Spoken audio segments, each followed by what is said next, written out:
तो corona virus संकट की इस घड़ी में हम मुंबई का दौरा कर रहे हैं। जान रहे हैं मुंबई में लोगों ने ज़रूरतमंदों के लिए कई अहम कदम उठाए हैं।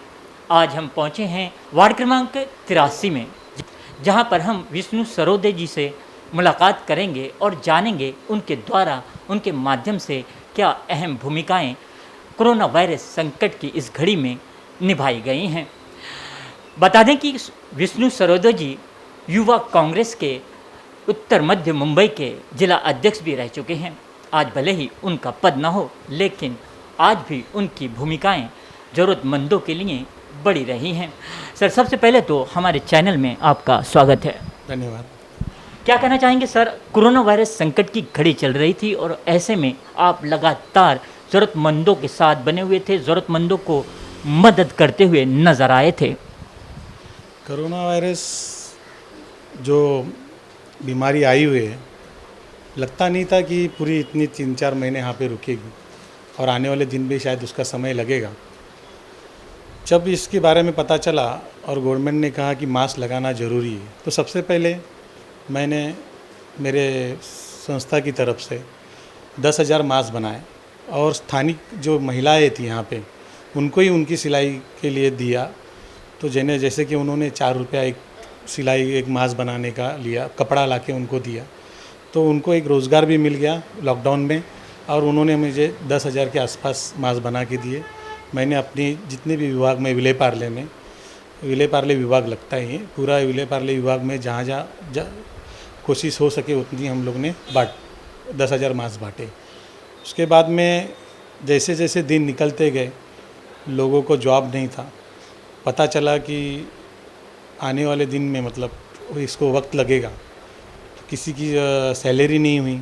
बहुत सारे ऐसे उत्तर भारतीय मेरे भाई थे जो रोज़ पे काम करते थे, पगार पे थे, तो 8-10 दिन के बाद उनकी हालत थोड़ी सी ख़राब हुई, तो राशन का उनको ज़रूरत गिरी। ऐसे परिवार भी जो मराठी है, हर प्रांत के लोग मुंबई में रहते हैं और हर प्रांत के लोगों को यहाँ पे रोज़गार के लिए लोग आते हैं और सच्ची में हर किसी के पास अगर 2 पैसा भी होगा कामगार के पास, तो ज़्यादा से ज़्यादा 15 से 1 महीना का किसी के पास पैसा होगा, उससे ज़्यादा किसी के पास पैसा नहीं होगा। ये सब जान के मेरे दोस्त लोगों ने, मेरी संस्था ने और अपनी अंदर की एक जो हम लोग कांग्रेसी है, हमेशा गरीबों के साथ रहते हैं, तो इसीलिए हम लोग ने सोचा कि नहीं, उन्हें राशन देना चाहिए। तो 1,500 परिवार जो यहाँ पे जो भाड़ोत्री थे, कोई यहाँ पे किसी की रूम है, सभी यहाँ पे रहते हैं। सभी से जो हो सके उनका नाम लेके, उनका मोबाइल नंबर, उनका आधार कार्ड, ऐसे 1,500 परिवार को हम लोग ने राशन बांटा। एक किट कम से कम 700 से 800 के आसपास का एक किट था, जहाँ पे चावल, दाल, तेल, मसाला, हल्दी, हर कुछ जो घर में परिवार के लिए लगता है इमरजेंसी के लिए, हमने 1,500 परिवार को बांटा। ऐसे करते करते देखते गए कि ये कोरोना महामारी से लोग डरने लगे। फिर सोचा कि सैनिटाइज़र करना चाहिए। बीएमसी को किधर तो अपनी तरफ से भी हेल्प होनी चाहिए, वो हर जगह पे नहीं जा सकती है। और हमारे 100 से अधिक मेरे कार्यकर्ता है, मेरे मंडल के कार्यकर्ता, मेरे संस्था के कार्यकर्ता है, तो वो तो लोगों की मदद करने के लिए हमेशा खड़े थे कि बालाजी हमें कुछ बोलो, हमें कुछ करना चाहिए, लोग डरे हुए, उनको हौसला देना चाहिए। तो हम लोग ने सैनिटाइज़र की 4 मशीन ली और हर एरिया में हम लोग ने सैनिटाइज़र किया गया। जहाँ पे पॉजिटिव मिलते थे वहाँ पे भी हमारे कार्यकर्ता जाते थे, सैनिटाइज़र करते थे। अभी भी सैनिटाइज़र की 4 मशीन मेरे पास है, दवा है, वो भी हम लोग ने बांटी है। गोली रहती है अपनी, 3 दिन लेना पड़ता है, आयुष 30, वो गोलियाँ मेरे यहाँ पे विभाग में हम लोग ने बांटी है।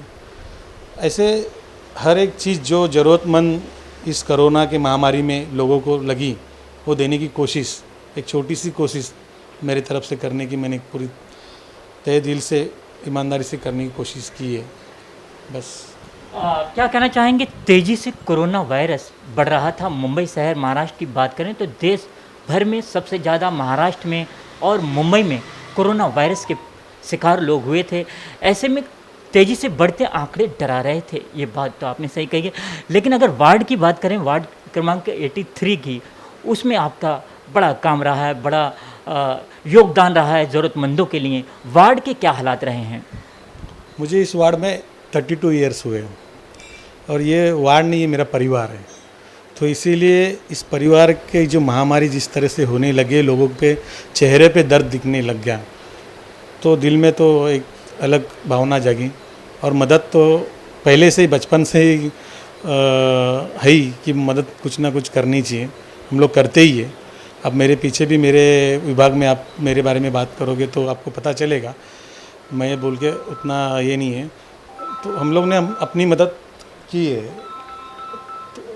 तो ये जो महामारी बढ़ रही है, उससे वजह से जो पॉजिटिव आते थे, पॉजिटिव लोगों को जो मुझसे जो हेल्प मांगते थे तो मैं उनसे हेल्प की है।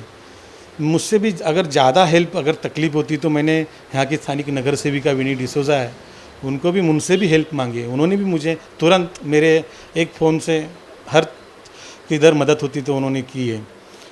उन कांग्रेस की नगर सेविका है, उनके भी दिल में समाज सेवा के लिए बहुत तत्पर रहती है वो।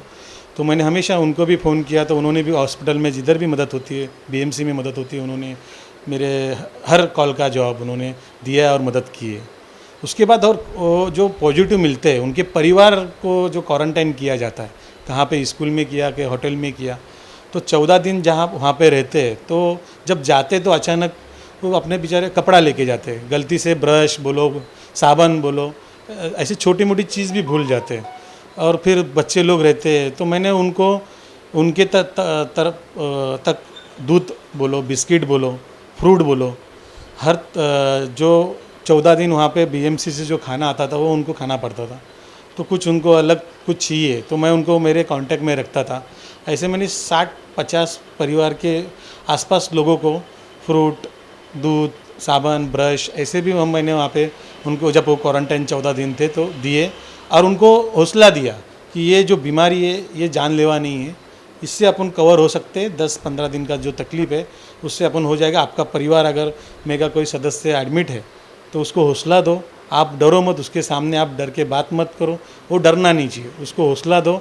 और मुझे भी उसका नंबर दो, मैं भी तुम्हारे परिवार का जो पॉजिटिव है उससे बात करता हूँ, उसको हौसला देता हूँ। और जो भी उसको ज़रूरत गिरी तो मुझे कॉल करो करके मैंने उनको बताया। और अपने तरफ से जो मदद हुई मैंने कोशिश की, जो भी छोटी मदद हुई अपने कोशिश की, मैंने पूरे तरह से उसको मदद करने की। संकट की इस घड़ी में कोरोना पॉजिटिव जो लोग पाए जाते थे, ऐसे में उनके जो परिवार के लोग थे वो भी साथ छोड़ देते थे। डॉक्टर ही एक लास्ट उपाय था ऐसे मरीजों के लिए, पॉजिटिव लोगों के लिए। और आप भी, योगदान आपका भी बढ़ रहा है इस जंग में। लगातार आप भी कोरोना पॉजिटिव लोगों की मदद करते नज़र आए हैं वार्ड में। ऐसे में बात की जाए जो कोरोना वायरस संकट की घड़ी में बिजली बिल की बात की जाए, आज लगातार 4 महीने से लॉकडाउन चल रहा है और लॉकडाउन 5 के दिशा निर्देश भी सरकार द्वारा कई रियायतों के साथ लागू कर दिए गए हैं। ऐसे में जो लोग काम पर नहीं गए हैं, लॉकडाउन में अपने घरों पर रहे हैं, आज बिजली बिल हो या कोई लोन हो, कई ऐसे पैसों की दिक्कतों का सामना करना पड़ रहा है। तो सरकार ने क्या इन लोगों को मदद करनी चाहिए? लाइट बिल जो आया है, सच में हम लोग स्लम में यहाँ पे चौल में रहते हैं, बहुत सारे लोगों ने का फ़ोन भी आया, बहुत सारे लोगों ने व्हाट्सअप भी किया। इसमें एक तो रीडिंग उन्होंने लिया नहीं, रीडिंग के लिए वो आए नहीं। और जो 600 रुपये से 900 या 1,500 ज़्यादा किसी का एक महीने का अगर बिल आता था तो उसका 10,000 8,000 ये जो बिल आया है, इसके बारे में तो कांग्रेस ने अंधेरी में एमआईडीसी में आंदोलन किया है। और हमारी हमेशा मांग रही है कि ये जो लॉकडाउन में 2 महीने जो लोगों के पास पगार नहीं है, नौकरी नहीं है, तो उनके लिए कुछ ना कुछ ये पूरी तरह से अगर ना ले तो बहुत अच्छा है, अगर लेकिन 50% तो माफ उनको करना चाहिए। और वो रीडिंग उनको लेके उनको बिल देना चाहिए, क्योंकि रीडिंग 1,500 बिल आने वाला चीज़ आज 3-3 4-4 हज़ार बिल आ रहा है। और कोई लोगों ने भरा भी है, मतलब कोई लोग ने ऑनलाइन भरा है बिल, किसी को आता नहीं है। कोई ऑनलाइन भर के भी 3 महीना भर के भी उनको वो साथ में बिल आया हुआ है, मैंने उसका भी स्टडी किया है, तो वो भी गलत है। तो उसके बारे में भी बात हो रही है। तो उन्होंने लेटर डालने बोला है कंपनी ने, और उन्होंने एक आश्वासन दिया कि किधर तो इसकी राहत आपको मिलेगी। हमें आपके माध्यम से मैं बताना चाहता हूँ कि कांग्रेस की सरकार है, महाआघाड़ी की सरकार है, शिवसेना की सरकार है, और ये जो लॉकडाउन में हुआ है पूरी तरह अगर आप इसको फ्री करेंगे बिजली का बिल, तो बहुत बहुत आपका मैं आभारी रहूँगा। नहीं तो 50% तो माफ़ उन्होंने करना चाहिए। ये मैं अपनी मांग आपके माध्यम से मैं करता हूँ। बारिश का मौसम शुरू हो गया, ऐसे में रोड पर खड्डे नज़र आ रहे हैं और पानी भी भरता हुआ नज़र आया था पिछली बारिश में। ऐसे में वार्ड की क्या स्थिति है? आप वार्ड क्रमांक 83 की बात करें, 83 की बात करें तो कांग्रेस की नगर सेविका विनी डिसोजा जी हैं। तो ऐसे में वार्ड को अगर देखा जाए तो वार्ड में क्या काम है, वार्ड में किस तरह पानी भरा है, नहीं भरा है, लोगों की क्या समस्याएं हैं? यहाँ पे मतलब पानी का समस्या जो लॉकडाउन में मैडम ने जब गटर साफ करने का एक बीएमसी ने मुद्दा उठाया था, तो बहुत अच्छी तरह से पहले से ही साफ़ सफाई करवा दी थी। यहाँ पे कबीर नगर में सबसे बड़ा ड्रेनेज है, गटर है, वो मेन अगर साफ़ कर दिया जाए तो 1500 परिवार के ऊपर जो कबीर नगर करके है उनको राहत मिलती है। और मैडम ने बारिश के 6 दिन 8 दिन पहले उसको पूरा तरीके से सफा किया है। और पूरी तरह से वार्ड 83 में अभी तक ऐसा कोई कंप्लेंट नहीं है कि यहाँ पे कोई पानी रुकी है क्या है। और जैसे भी हम लोग वार्ड 83 नहीं विले पार्ले में भी कहीं भी कहाँ भी अगर कुछ समस्या लोगों को झेलनी पड़ती है तो हम लोग तुरंत बीएमसी को कांटेक्ट करके अपनी तरफ से जो पहचान है वहाँ पे उसकी राहत करने की कोशिश करते हैं। लेकिन वार्ड 83 में अभी तक कोई ऐसी परेशानी गटर की बारिश की वजह से समस्या आई हुई नहीं है। कोरोना वायरस संकट की घड़ी चल रही है, ऐसे में उत्तर मध्य मुंबई की बात करें तो जिले के युवा के आप अध्यक्ष रह चुके हैं कांग्रेस पार्टी के। चलते चलते जो लोग आपको चाहते हैं, जो लोग आपकी बातों पर अमल करते हैं, ऐसे लोगों को क्या संदेश देना चाहेंगे और क्या अपील करना चाहेंगे आप? जिला में मैं एक नेतृत्व किया था, यूथ कांग्रेस के जिला अध्यक्ष था मैं। तो जितनी मेरी टीम थी, जितनी मेरी पहचान थी, सभी को लॉकडाउन में पूछताछ करता था, कुछ तकलीफ़ है या कुछ है। और जो कार्यकर्ता है वो काम करना चाहते थे, वो भी मुझे से मेरे से सैनिटाइज़र की मशीन लेके वहाँ अपने हाथों से वहाँ पे वो काम करते थे, मुझे मैं बोला लेके जाओ यहाँ से। उसके बाद में यहाँ पे वार्ड 83 बोलो या जहाँ पे बीएमसी का कैंप लगाना है, इसका मेडिकल कैंप, वो भी हम लोग ने लगाया। मेरे ये ऑफिस में मैंने 3 बार मेडिकल कैंप लगा हुआ है। उसमें इसीलिए मतलब हर तरफ से जिस जिला में जो मेरे कार्यकर्ता है, जो मेरी टीम थी, जो अब आजी है कोई माजी है, तो सभी से कांटेक्ट करके अपना लोगों तक कैसी अपनी सुविधा जा सकती है उनसे हम लोग ने कांटेक्ट रखा। और लीडरशिप में प्रिया दत्त जी हैं, ये जो उनसे भी कोई ना कोई हम लोग बातें गाइडेंस हम लोग लेते थे, मार्गदर्शन हम लोग लेते थे। प्रिया दत्त की आपने बात की है, खासदार रह चुकी हैं पूर्व उत्तर मुंबई की। प्रिया दत्त का क्या सहयोग मिला है आपको?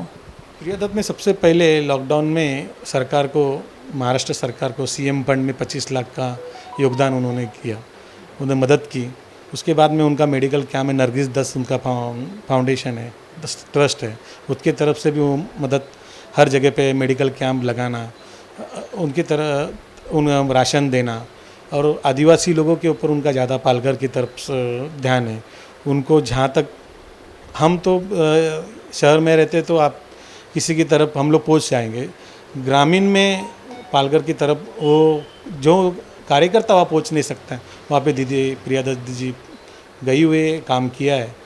और लीडरशिप ऐसी होनी चाहिए कि काम अच्छी तरह से पूरी तरह से होना चाहिए। तो कोरोना वायरस संकट की इस घड़ी में विष्णु सरोदे जी की भी इस जंग में अहम भूमिका रही है। उत्तर मध्य मुंबई के युवा कांग्रेस के जिला अध्यक्ष भी रह चुके हैं विष्णु सरोदे जी। तो खास मुलाकात में आज इतना ही, दीजिए इजाज़त, फिर किसी शख्सियत के साथ हम हाजिर होंगे, तब तक के लिए नमस्कार। हमें लाइक करें, मुंबई और महाराष्ट्र से जुड़ी हर खबर के लिए STV न्यूज को सब्सक्राइब करें, बेल आइकॉन को प्रेस करें और पाएं ताजा तरीन खबरें।